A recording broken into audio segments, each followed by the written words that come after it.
santo e amado, revistam-se de profunda compaixão, ou em algumas traduções, misericórdia, bondade, humildade, mansidão e paciência. Amém?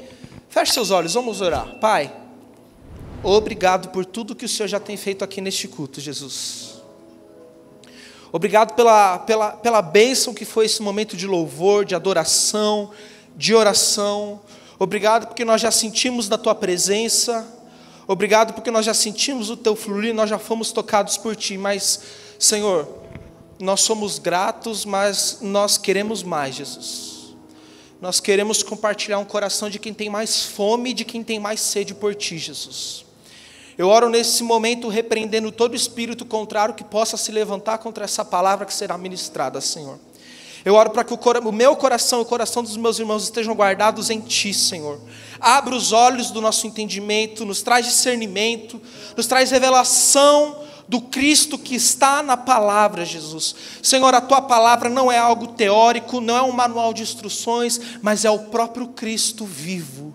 Jesus, nós estamos aqui para dizer que o Senhor é a própria palavra e nós Te amamos, Jesus. Da mesma forma que nós Te adoramos com palavras, com cânticos, nós queremos Te adorar agora com a nossa fome pela palavra. Eu oro para que o Senhor aumente a nossa fé e a nossa expectativa no sobrenatural do Senhor. Aumente a nossa fé e a nossa expectativa naquilo que o Senhor pode e vai fazer durante a palavra, Jesus.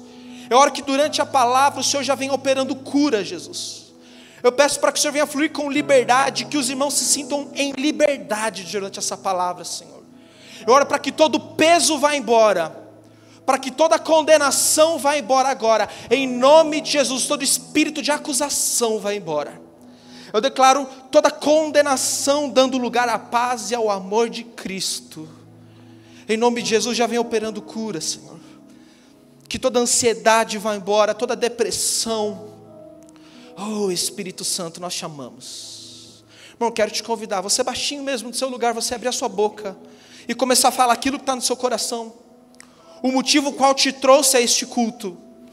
Eu quero te dar uns minutos antes de você ouvir a palavra, para que você possa colocar suas expectativas diante de Deus. Fala: Deus, eu estou precisando de uma cura.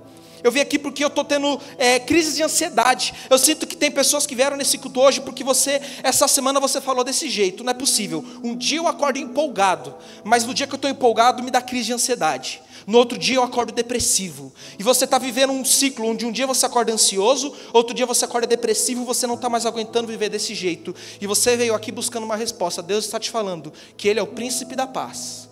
E Ele está te curando neste momento, nos seus hormônios, na sua mente, na sua alma, no seu corpo. E essa ansiedade, essa depressão está indo embora agora, no nome de Jesus. Eu sinto que Deus vai curar pessoas da diabetes aqui hoje. Se você tem diabetes aqui, eu sinto que Deus está tocando na sua vida agora e está te trazendo a cura. Você vai sair daqui, você vai fazer exames, você vai fazer todo o procedimento correto com os médicos para você testemunhar de que o Senhor está te curando da diabetes nesse momento. Eu oro para pessoas que têm dores nos nervos. Você tem dores nos nervos, principalmente na parte inferior do seu corpo.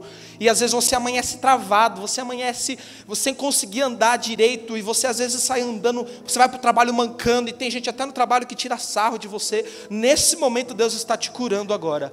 Todas as dores do seu corpo agora, vai embora no nome de Jesus. Nós declaramos cura.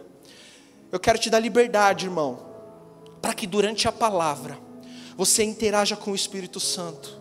Durante a palavra, quando você começar a sentir o Senhor tocando o seu corpo, tocando a sua alma, tocando o teu espírito, você vai dar glória a Deus, você vai interagir, você vai fluir no Espírito, você não vai se conter, você vai ter liberdade no Senhor, você vai pegar a palavra, você vai se apropriar, e você vai num novo nível de adoração, junto com a igreja durante essa palavra. Você crê nisso? Amém, irmãos? Não saia daqui como você entrou, eleve as suas expectativas. Deus tem algo grandioso para fazer no nosso meio, como já tem feito nos outros cultos, desde ontem. Eu creio que hoje tem mais, amém? Amém? Obrigado, Jesus. Sinto que hoje é uma manhã de leveza, irmão. Hoje é uma manhã onde o Senhor, Ele não vai, ou melhor, é uma manhã onde o Senhor vai nos trazer liberdade no Espírito, onde Ele nos vai trazer aquela alegria de servir ao Senhor. Aquela alegria de olhar para a palavra e falar: Obrigado porque o Senhor me escolheu, Jesus. Obrigado porque isso que eu estou lendo aqui, essa palavra que está sendo exposta, o Senhor é misericordioso e ela está sobre a minha vida. O Senhor vai lançar fora toda aquela pressão. Talvez você chegou aqui pesado, carregado, debaixo de uma condenação religiosa, ou debaixo de acusação, mas enquanto você ouve a palavra, o Senhor vai te trazendo essa leveza, amém? E nós estamos nessa série de Colossenses agora no capítulo 3, nós temos ministrado sobre santidade, nós temos aprendido sobre as vestes espirituais que nós temos que vestir, sobre o que Cristo fez na cruz e como isso implica de forma prática na nossa santidade diária. E hoje nós vamos falar sobre ser revestidos de santidade. Como nós lemos ali em Colossenses 3, o Senhor diz que nós somos um povo escolhido, santo e amado, por isso temos que nos revestir. E ele coloca uma série de características ali, que são parte dos frutos do Espírito, em que nós temos que ter sobre a nossa vida. E a primeira, nós vamos destrinchar esse texto, frase por frase, nós vamos entender o que Paulo está querendo dizer com isso. E Paulo ele começa dizendo, portanto, como povo escolhido de Deus. Você é escolhido de Deus? Você crê que você foi escolhido por Deus? O que implica em sermos escolhidos por Deus, igreja? Significa que agora nós pertencemos à família de Deus. E por pertencer a uma família, toda família tem uma cultura. Toda família tem um estilo de vida. Toda família tem um modelo de liderar a sua casa, de cuidar da sua casa. E fazer parte da família de Deus, ser um povo escolhido por Deus, implica que agora nós temos que ser coerentes com a família agora a qual nós fazemos parte. Próprio Colossenses, Paulo vai falar que nós temos que andar de maneira digna a qual nós somos chamados. Então, quando você entra para a família de Deus, e agora você é escolhido como povo, geração eleita, sacerdócio real, nação santa, povo adquirido como propriedade exclusiva do Senhor, Pedro vai dizer, agora nós precisamos responder e viver de uma forma digna diante do Senhor. É olhar para a cruz e respondermos, obrigado por tudo que o Senhor fez por mim nessa cruz, Jesus. Agora a minha vida tem que refletir o que o Senhor fez por mim. Não por obrigação, não por peso, não por uma regra, mas por amor e gratidão. Nós precisamos entender, e ao estudar Colossenses nós vemos que o cristianismo, ele não é um livro de regras que precisa ser seguido. O cristianismo é um relacionamento com Deus que está vivo. Obedecer regras, se é que nós podemos falar dessa forma, é a consequência de vivermos em um relacionamento vivo com Deus. Você pode ter uma pessoa que abre a Bíblia e segue todos os 10 mandamentos, mesmo assim estar longe e afastado de Cristo. Porque cristianismo é relacionamento, e a consequência do relacionamento é que você vai andar alinhado com a palavra de Deus. E Paulo continua, então vocês são povo escolhido de Deus, são santos e são amados. A palavra santidade, no seu original, ela significa separado. No Antigo Testamento, a palavra santidade normalmente era usada para os itens da casa de Deus. Então tinha a bacia, aquela bacia era santificada para a lavagem dentro do templo de Deus. Significa o quê? Que aquela bacia era separada para uso exclusivo do propósito de Deus.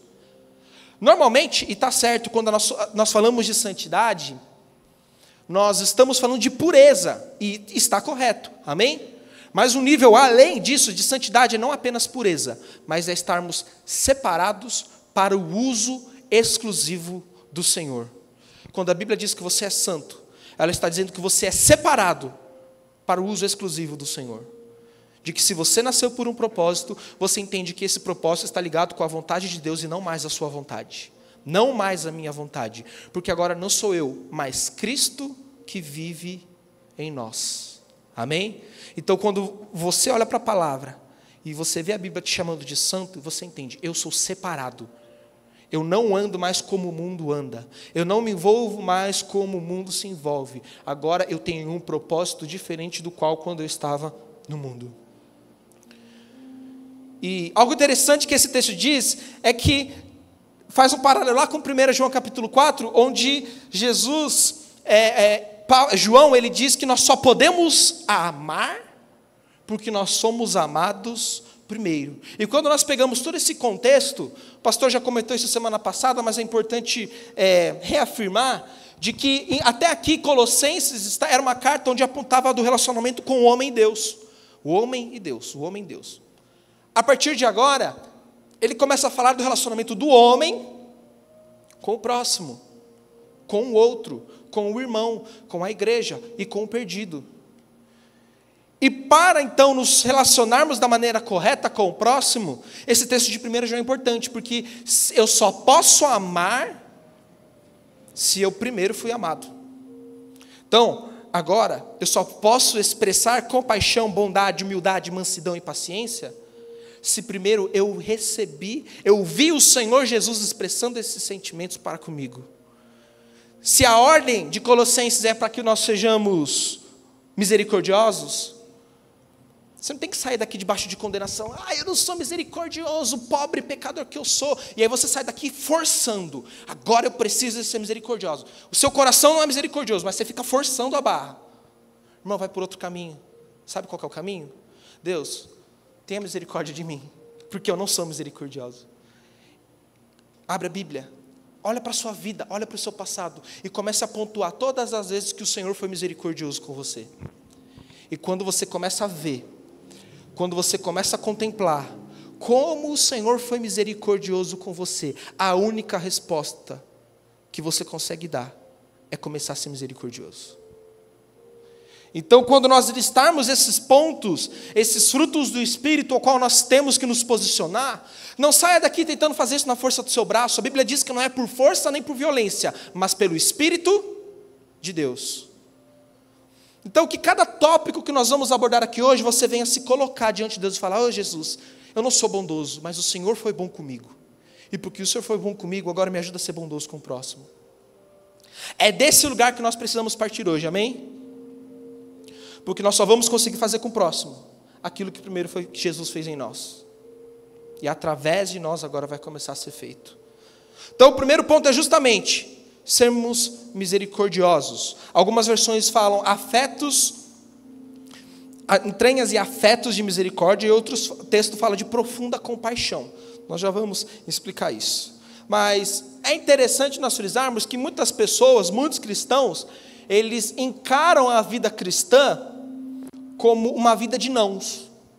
Então, você não pode fazer aquilo, você não pode fazer aquilo, você não pode fazer aquilo outro. E aí ele passa a sua vida cercado de nãos. É correto? Em partes. Mas você não pode parar só no não. A Bíblia é cercada de sims. Então, a gente se apega muitas vezes, não posso ser arrogante. Enquanto você deve olhar para o sim. Qual que é o sim? O Senhor te chamou para ser humilde. Eu não posso cair em pecado, tá certo. Mas tira o olho disso, coloca os olhos. E eu vou ser santo porque Jesus me chamou para ser santo. Então muitas vezes a gente fica no não. E aí você olha para o mundo não pode isso, não pode aquilo outro. Mas por que nós não encaramos e pregamos o sim do Senhor? Por que nós não trazemos o sim do Senhor, ao invés de ficar com esse livro de regras sempre colocando o não? O não faz parte do processo, mas o foco é o sim.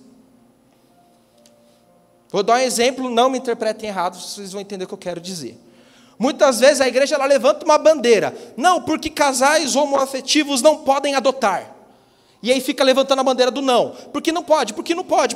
Não é essa questão aqui, não quero entrar nesse assunto. Não pode. Não, tudo bem, está se posicionando com não, mas cadê o posicionamento da igreja para levantar a bandeira? Vamos à igreja criar um ministério de adoção e vamos conscientizar os irmãos e ensinar todos os irmãos a adotarem. Está entendendo a diferença? Então, enquanto muitas vezes a igreja fica proibindo, olhando para o não, o Jesus aqui da palavra, ele olha para nós e fala assim: fale do sim. Fale daquilo que eu preparei o caminho para o sim. Amém? Então, quando você for olhar para a palavra de Deus, você vê um não, obedeça ao não do Senhor. Mas entenda que por trás desse não tem um sim. Cadê o sim do Senhor? Eu quero me posicionar no sim do Senhor. Eu não quero ser omisso, eu não quero ser passivo. Eu quero responder com um sim aquilo que o Senhor tem feito. Amém? Então, quando nós olhamos o primeiro texto, falando para sermos misericordiosos, é um sim, é uma autorização do Senhor para você ser parecido com Ele. Mateus, mas eu não consigo. É justamente porque você não consegue que Ele ordena. Porque você vai tentar, você não vai conseguir, você vai se frustrar, e aí você vai aos pés dEle e humildemente você pede ajuda. E a Bíblia diz que quando eu sou fraco, aí eu sou forte. E o poder dEle vai se aperfeiçoar na onde? Na minha fraqueza. Então, ao olhar a Bíblia dizendo que nós temos que ser misericordiosos, nós vamos ser fracos diante dEle e reconhecer: eu não estou sendo misericordioso o suficiente, Jesus. Me ajuda na minha fraqueza. E agora Ele exerce misericórdia com você, Ele exerce compaixão com você, e agora você pode também ser misericordioso e exercer compaixão. E quando falamos de profunda compaixão, de exercer misericórdia, a origem da palavra misericórdia é duas palavrinhas: miséria e córdia. Córdia vem de coração. Miséria, é pobreza, é falta, é negativo, é algo ruim. Então, quando a Bíblia diz que exercemos misericórdia, ela está falando: coloque o seu coração na falta do outro. Coloque o seu coração naquilo que falta no outro, na miséria do próximo, na dificuldade do próximo. Pegue o seu coração e coloque o seu coração naquilo. A Bíblia diz que Jesus, Ele é misericordioso conosco. Jesus pegou o coração dEle e colocou na nossa falta. Quando Jesus Ele olhou para nós e viu que nós não tínhamos capacidade de sermos salvos, Ele colocou o coração dEle em nós. Exerceu misericórdia, não nos dando o castigo que nos era merecido, que era a morte, que era o inferno, que era a cruz. Mas Ele exerceu a sua misericórdia. Misericórdia é sensibilidade pela necessidade dos outros. Irmãos, se tem alguém que tem sensibilidade para conosco, é o Jesus. Quantas vezes você se sentiu sozinho, quantas vezes você até tentou dar indireta para alguém perceber que você não estava bem e ninguém percebeu. Mas na hora que você foi para o seu quarto, você dobrou o seu joelho, você abriu a sua Bíblia, você percebeu que Jesus foi sensível com você. Porque Ele é misericordioso. Existe uma diferença entre graça e misericórdia. Graça é nos dar aquilo que a gente não merece. Então, nós não merecemos ser salvos. Mas Jesus exerceu graça conosco e nos deu algo que nós não merecemos, que era a salvação. Amém? Misericórdia é o oposto. Misericórdia é nós não recebermos algo que nós merecemos receber. E nós merecíamos o inferno. Mas Jesus teve misericórdia de nós e não nos deu o inferno. Ele nos livrou do inferno. Então Jesus, Ele foi misericordioso conosco. E Ele não nos deu aquilo que nós merecíamos. E às vezes, em certas situações das nossas vidas, nós nos deparamos com situações em que o próximo, dentro da igreja ou fora da igreja, merece alguma resposta. Merece que você não fique sem falar com ela em prol da sua saúde mental. Às vezes você está olhando para alguém na igreja ou fora da igreja, na sua casa, no seu trabalho, essa pessoa está merecendo ouvir uns bocados. E aí o que você faz? Você exerce misericórdia, você não dá o que ela merece, porque Jesus não deu o que você merecia. E nós vemos a Bíblia repleta de situações que apontam para um Cristo misericordioso. José, irmãos, José foi traído pelos irmãos, passou de mal a pior, só sofreu a vida inteira dele. E quando chegou no reino e os seus irmãos vieram, ele tinha tudo, todo o poder nas suas mãos, para punir, para condenar, para se vingar, para fazer o mal com os seus irmãos, que o fizeram sofrer a vida inteira, que o rejeitaram a vida inteira. E ele exerce misericórdia. O bom samaritano sofria preconceitos, era excluído, era considerado impuro, não podia se misturar com os judeus, mas quando viu um passando necessidade, não, essa raça aí vive falando mal de mim, vive excluindo o meu povo, que bom que está sofrendo, que bom que está passando por isso. Foi essa a atitude do bom samaritano? Ele exerceu misericórdia. A Bíblia diz que Jesus, quando ele olha para Betânia, ele chora, porque ele tem misericórdia daquela cidade. Mateus, eu fiz uma lista aqui de versículos, irmãos. Se você abrir a Bíblia, se você pegar o Google, jogar assim, todas as vezes que a Bíblia diz que Jesus teve compaixão e misericórdia, todos os versículos do Novo Testamento em que a Bíblia diz que Jesus teve misericórdia, em seguida acontece um milagre. Todas as vezes em que Jesus expressa que ele tem misericórdia, em seguida acontece um milagre. Se acontece milagre na sua vida, irmão, é porque Jesus é misericordioso de você. E talvez Jesus está esperando que você seja misericordioso com alguém para você ser canal de milagre na vida de alguém. Mateus 9,36, ao ver as multidões, teve compaixão delas, porque estavam aflitas e desamparadas como ovelhas sem pastor.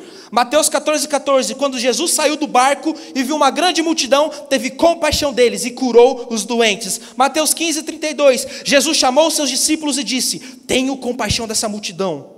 Já faz 3 dias que eles estão comigo e não têm nada para comer. Não quero mandá-los embora com fome, pois podem desfalecer no caminho. E ali houve a multiplicação dos pães e dos peixes. Mateus 20,34, Jesus teve compaixão deles, tocou os seus olhos e os curou. E no mesmo instante a visão se recuperou. Marcos 1,41, cheio de compaixão, Jesus estendeu a mão, tocou e disse, seja purificado. Lucas 7,13, quando o Senhor viu, o coração daquela mulher se encheu de compaixão e disse, não chore. E ali em seguida a filha daquela mulher volta à vida. Jesus, ele é cheio de compaixão. E a compaixão, creio eu, que é um ingrediente para vivermos milagres, irmãos. Você quer viver milagre na sua vida? Se aproprie da compaixão, da misericórdia de Jesus sobre você e exerça a misericórdia. Quando Deus enche o seu coração de misericórdia, você vai começar a ver os milagres acontecer na sua célula. Quando você chega na célula Kids, vê aquelas crianças que muitas vezes não têm um pai, não têm uma mãe, não têm um apoio, sofrem violência dentro de casa, e Deus encheu o seu coração de misericórdia, você vai andar uma 2ª milha para servir aquelas crianças. Quando você estiver pensando em desistir de servir na célula, de ser anfitrião, de fazer parte de algum ministério, ou simplesmente de pregar o evangelho lá no seu trabalho, na sua escola, e você olhar para uma pessoa, e você vê que o Jesus que teve misericórdia de você, quer ter misericórdia dela, você se enche disso, e você caminha mais um pouco, você não desiste, você entrega a túnica, você anda a 2ª milha, você dá a 2ª face. Porque se Jesus teve misericórdia com você, agora você pode ter misericórdia com o próximo. E o texto continua falando sobre bondade. O segundo revestir que nós temos aqui no texto, que Paulo orienta aos Colossos, é bondade. Ah, Mateus, mas não existe nenhum bom. A Bíblia diz que não tem nenhum bom. A bondade que está se referindo aqui não é um atributo exclusivo de Deus, da bondade soberana de Deus, mas é de nós sermos semelhantes a Ele. O que é a bondade que nós temos que ser bons? Porque a gente fica usando, não, o próprio Jesus disse que não existe nenhum bom, foram chamar Jesus de bom e Ele não aceitou elogio. Jesus aceita elogio, Ele não aceita, como que é chantagem a palavra? Bajulação. Elogios Jesus aceita, é adoração, é elogio, mas Jesus não aceita bajulação. Bajulação são palavras na frente dele que elogiam, mas por costa faz tudo diferente. Então, a bondade é ser benevolente para com outros, da mesma forma que Deus tem sido bom conosco. A palavra bondade vem da origem que dá o mesmo significado da palavra bônus. O que é bônus? É algo que te é acrescentado, é algo que te adiciona, é algo que soma. Amém? Então, ser bondoso é acrescentar, somar, adicionar à vida do próximo. Amém? É pegar alguém que está no negativo, ou até mesmo já está no positivo, e você soma ainda mais sobre aquela pessoa.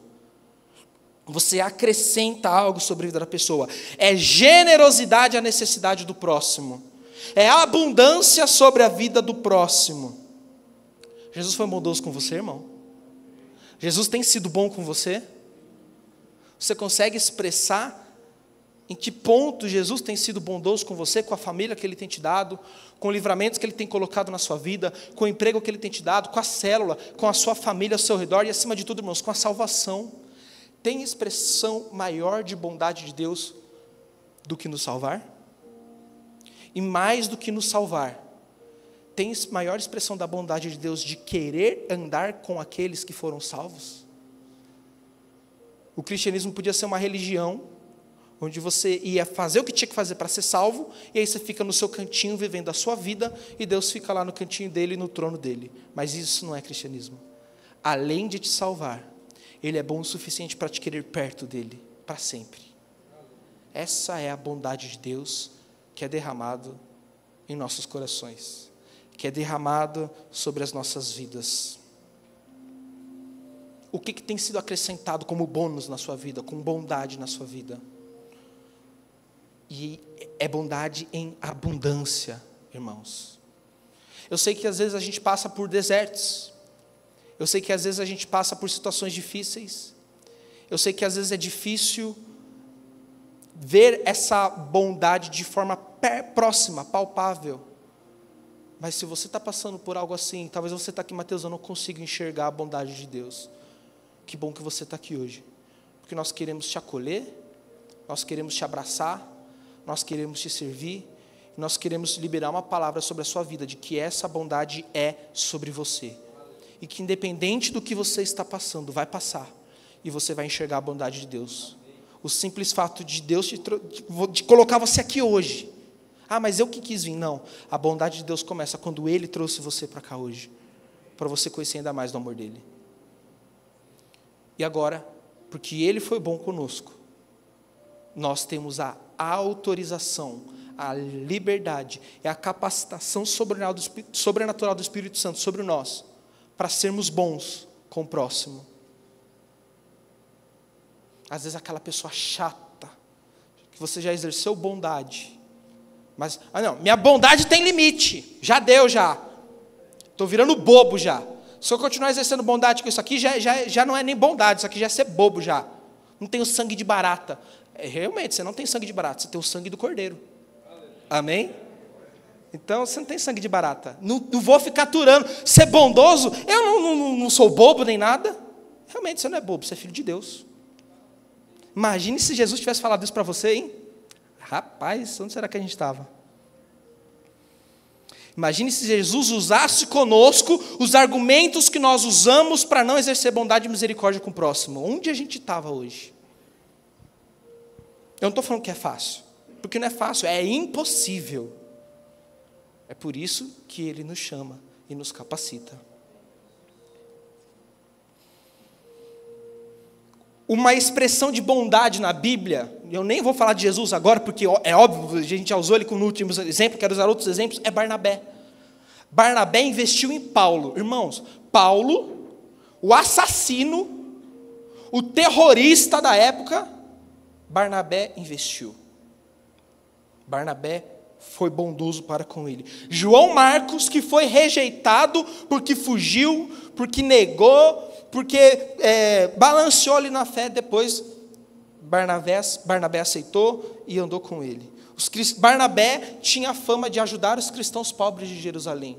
Ele acrescentava, ele somava, ele fazia coisas boas com essas pessoas.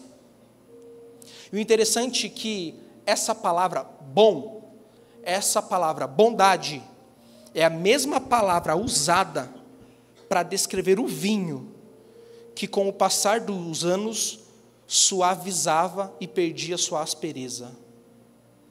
Para que ser áspero, irmão? Se a bondade de Jesus está sobre você e o tempo passa, o vinho ele fica melhor.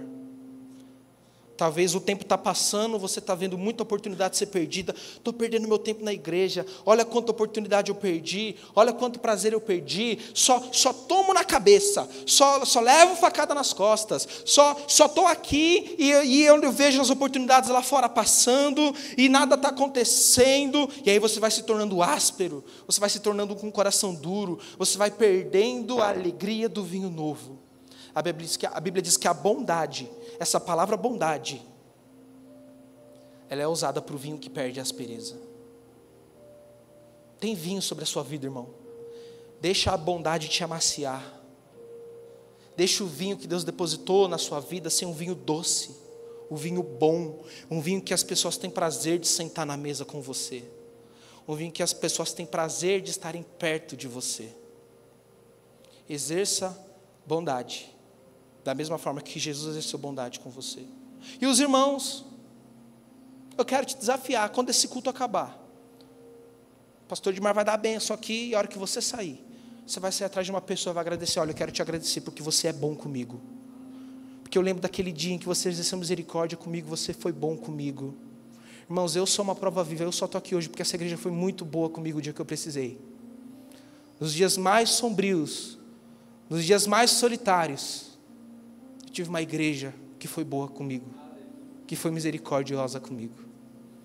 E não existe outra resposta que nós podemos dar a não ser fazer isso com o próximo também. Existem pessoas aqui dentro que são boas e misericordiosas com você. Não olhe para aquelas que talvez são más e rígidas com você. Ela está no processo. Deixa Deus tratar, deixa a liderança tratar, alguém vai tratar. Mas não use ela como desculpa para se tornar tão rígido quanto ela. Mas olhe para quem tem sido bom e misericordioso com você.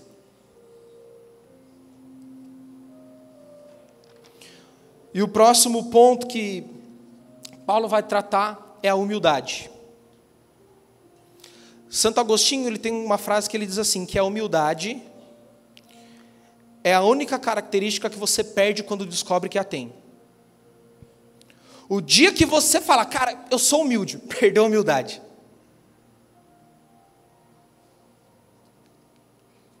E a palavra humildade, no contexto onde ela foi escrita ali no Novo Testamento, no grego, era uma ofensa.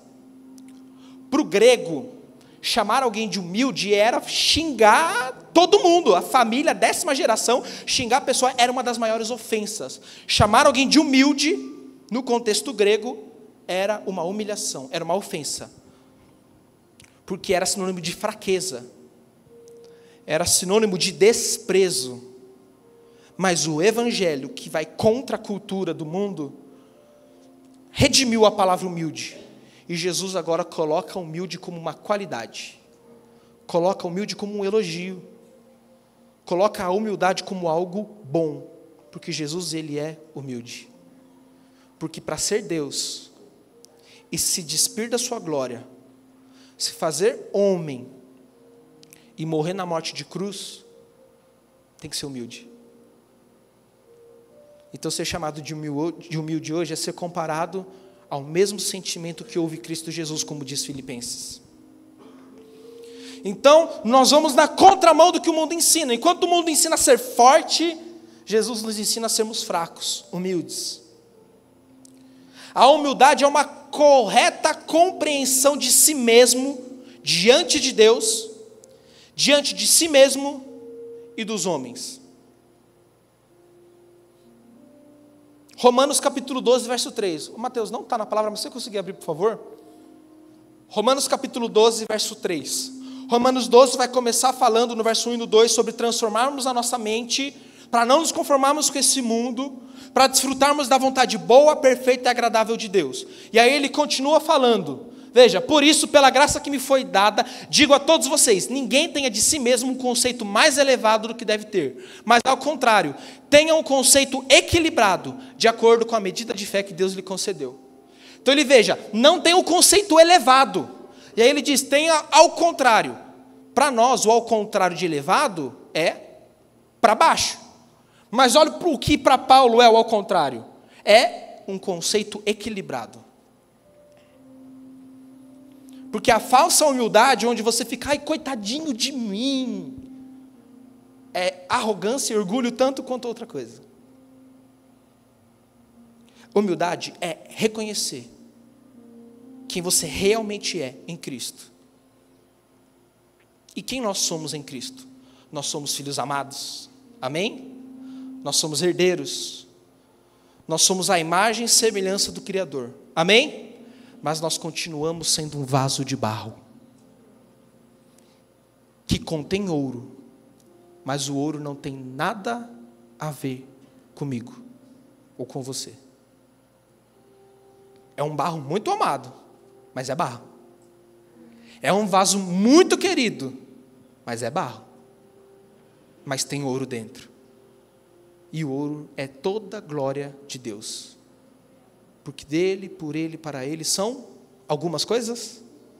São todas as coisas, irmãos. Então, a humildade é quando eu olho para mim mesmo e eu reconheço quem eu sou diante de Deus. Eu sou filho amado, eu sou ungido, eu sou separado, eu sou santo, eu sou a imagem e semelhança, mas eu continuo sendo barro. Eu continuo sendo insignificante diante de toda a grandeza e majestade do meu Senhor. E quem eu sou diante do meu irmão? Irmão. Não olho de cima para baixo. Também não olho de baixo para cima. Lógico, existe honra, respeito, mas não é disso que eu estou falando aqui agora. Eu estou falando de nós reconhecermos que nós não temos que nos elevar diante do outro, mas reconhecer, tudo que eu tenho porque Jesus me deu. Tudo que eu sou é Jesus que me deu. Se eu tenho inteligência, foi Jesus que me deu. Se eu sei fazer alguma coisa, foi Jesus que me deu. Se eu não sei fazer alguma coisa, foi Jesus que não me deu. Se eu sei falar em público, foi Jesus que me deu. Se eu sou bom de matemática, foi Jesus que me deu. Se eu tenho paciência para lidar com o próximo, foi Jesus que me deu. Se eu sou tenho uma extrema habilidade com arte, foi Jesus que me deu. Se eu tenho uma extrema habilidade com qualquer outra coisa, foi Jesus que te deu, irmão. Todo dom, toda boa dádiva que vem dos céus é dada por Deus. Humildade é reconhecer que tudo vem dele. E tudo é para ele. E vai voltar para ele, irmão. Então nunca, nunca, jamais, nós precisamos ter esse temor. E nós precisamos constantemente tomar cuidado para em nenhum momento cair. É olhar para o ministério que Deus te deu, a família que Deus te deu, o trabalho que Deus te deu, tudo. E ter a humildade de reconhecer: Jesus, o Senhor foi muito misericordioso comigo, porque eu não consigo, eu não mereço, e eu não dou conta de tudo isso. Cuida dessa família através de mim. Cuida desse ministério através de mim. Me dá graça para lidar com tudo que o Senhor tem me dado. O Senhor tem colocado oportunidades na minha mão. Eu não tenho capacidade de mim mesmo para isso, Jesus. Me dá a capacidade para lidar com isso que o Senhor tem colocado na minha mão. E sabe por que muitas vezes nós ficamos de língua de fora, nos magoamos, nós nos tornamos avessos a muitas oportunidades? Porque quando a gente aceitou a oportunidade, a gente não reconheceu que veio de Deus, e a gente achou que era o nosso talento, a gente se cansou, a gente ficou de língua de fora e a gente se frustrou. E aí a gente coloca em culpa em Deus e no mundo, mas em nenhum momento a gente reconhece que o erro nisso foi não ser humilde o suficiente para ver que veio dele e a gente precisava dele para concluir aquilo. Irmãos, nós precisamos ter temor. Fala: Jesus, me ensina a ser cada dia mais humilde. O Senhor foi o maior humilde de todos. O Senhor foi humilde ao ponto de lavar os pés dos seus discípulos. Mais do que isso, o Senhor foi humilde ao ponto de se tornar homem e morrer a morte de cruz. Então, Jesus, tenha misericórdia de mim e me ensina a ser humilde. Uma pessoa humilde está pronta a reconhecer o valor dos outros e a reconhecer seus próprios erros. Humildade é honrar os outros mais do que a si mesmo. Uma pessoa humilde reconhece seus erros e está pronta a aceitar a correção.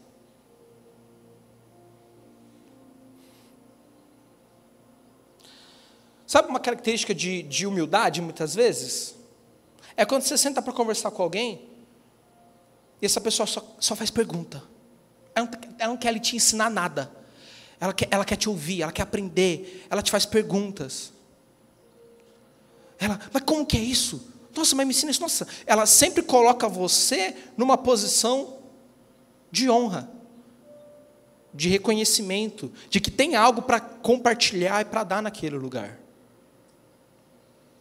Mas sabe quando você senta numa mesa, aí você fala: não, porque sei lá, Deus fez um milagre na minha vida e curou minha mão direita. Aí a pessoa: não, mas Deus curou minha mão direita e minha esquerda. Você fala: não, Deus fez um milagre na minha vida que Ele fez isso. Aí a pessoa está na mesa e fala: não, mas Deus fez isso, isso e isso. Você senta, a pessoa sempre tem um milagre maior, ela sempre tem algo maior. Você vem contar alguma coisa: não, mas comigo foi maior. Não, mas meu filho é abençoado. Não, mas os meus são mais. Não é com essas palavras, mas você percebe ali?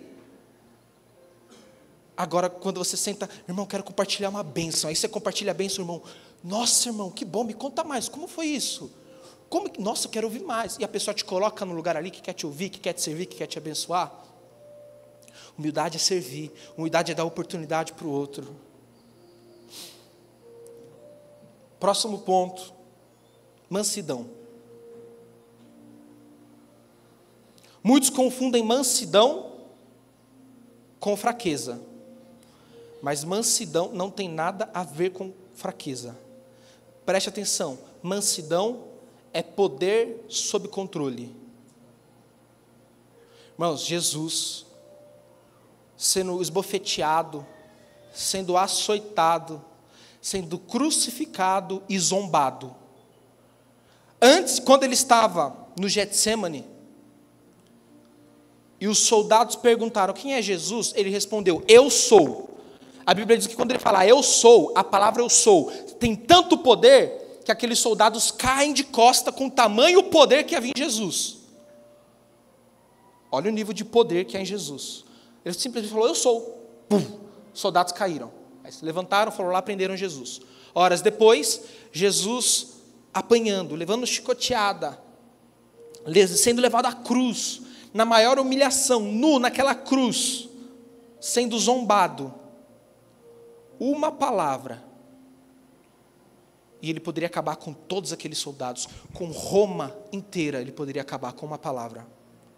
Uma piscadinha assim, e Roma acabava. Né? Jesus, se eu quisesse. Jesus, ele poderia, mas ele fez isso.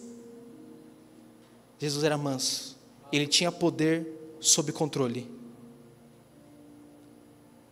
E às vezes a gente nem tem poder, quer ter controle, né? Às vezes a gente nem tem poder e não quer ser manso. Mas a mansidão, por exemplo, Moisés assassinou um homem. E ainda assim foi considerado o homem mais manso da terra.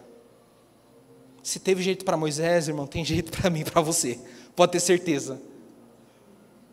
Moisés, que liderou o povo no meio de 10 pragas, de um exército inimigo, de um faraó com o coração endurecido pelo próprio Deus,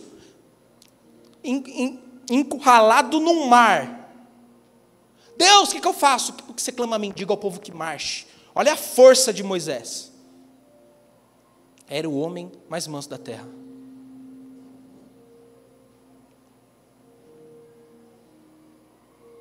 A Bíblia diz em Mateus 11:29 que Jesus era manso e humilde de coração. A mansidão é uma disposição de ceder os nossos direitos.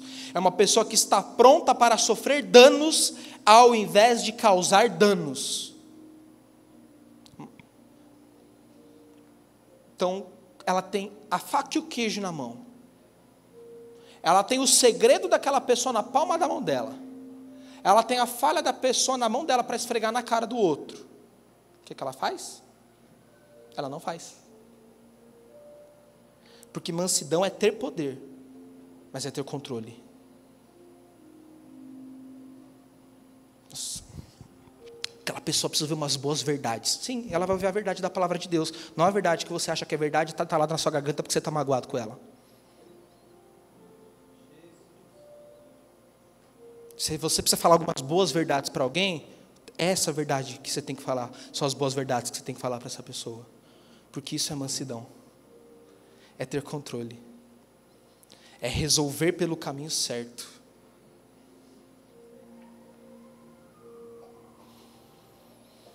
A Bíblia diz: quem é tardio em irar-se vale mais do que o valente, e quem domina a sua alma vale mais do que aquele que toma uma cidade. Irmão, preste atenção. Ontem nós estávamos aqui clamando pelas crianças. Nós vamos guardar as crianças, os adolescentes da nossa cidade. Itatiba é do Senhor Jesus. Uau e amém, e glória a Deus por isso, amém? Mas a Bíblia diz que isso não adianta nada se você não sabe dominar o seu próprio espírito, se você não sabe guardar a sua própria língua, se você não sabe ser manso. O que adianta você dominar uma cidade e não dominar a sua língua? O que adianta você ser forte para as portas do inferno não prevalecer com a igreja, mas você não ser manso para dominar a língua, que a Bíblia diz que tem chamas do inferno ali.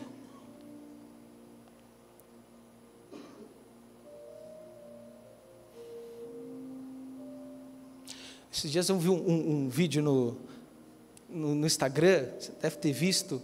O rapaz chegava e falava assim: quer dizer então que o Espírito Santo te ensina a falar variedade de línguas e línguas estranhas, mas não te ensina a falar a palavra perdão na sua própria língua? Falei, ai, verdade. Então, ora em línguas, flui nas línguas, fala inglês, mandarim, hebraico, quando está na oração. Aí chega na hora de falar em português, a palavra perdão trava.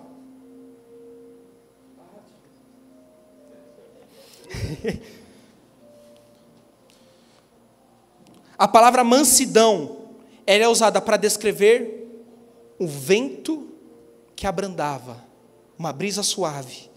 A brisa suave que tocou Elias, sabe? É uma brisa mansa, era um vento manso.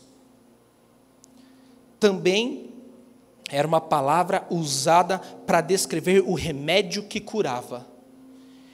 E também era usado para descrever aquele cavalo que era indomado, indomável, e agora se tornou um cavalo manso.